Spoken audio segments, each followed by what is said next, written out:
Hey guys, Dan Hood, Big DH2000 here. Time for some tips and tricks.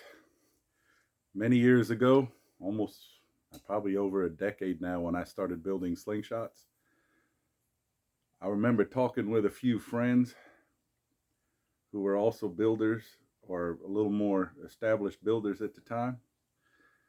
And I remember one of them clearly saying the most important sanding stage is when you're around 200 grit, like the 180 to 220, depending on where you go.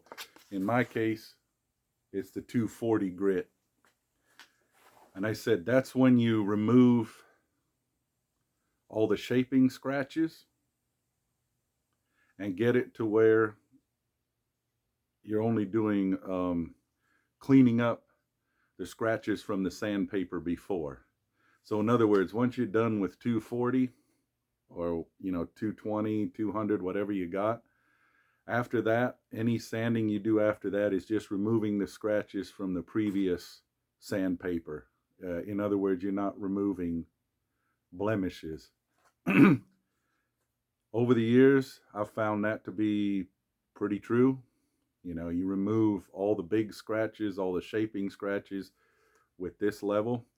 The one thing I will add to that is I've also learned not to do wet sanding until you're finished with your 240. Yes, it creates a lot of dust. You can do wet sanding if you want. It just takes a little longer and takes a few more stages. For me, I use my dust collector and I use the 240 up to that stage.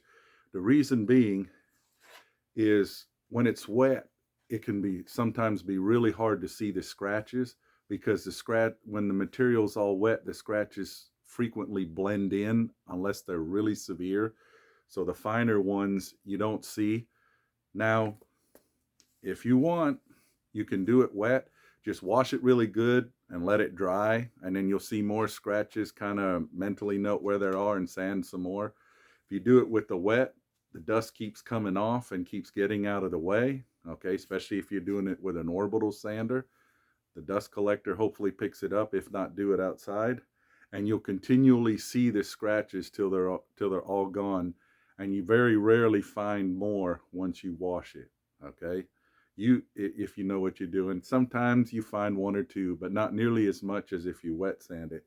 So my advice to everybody, no matter what you're finishing, okay, anything, you be finish anything, a table, furniture, 220, try not to do anything wet sanding or high-end sanding related until you've got your 200 grit roughly well done.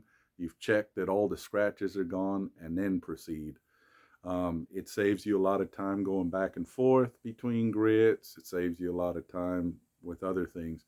Anyway, just my 2 cents. I'm not sure about everybody else out there who does high-end finishing, but that's just the way I do it, and it works quite well for me. So letting you guys know.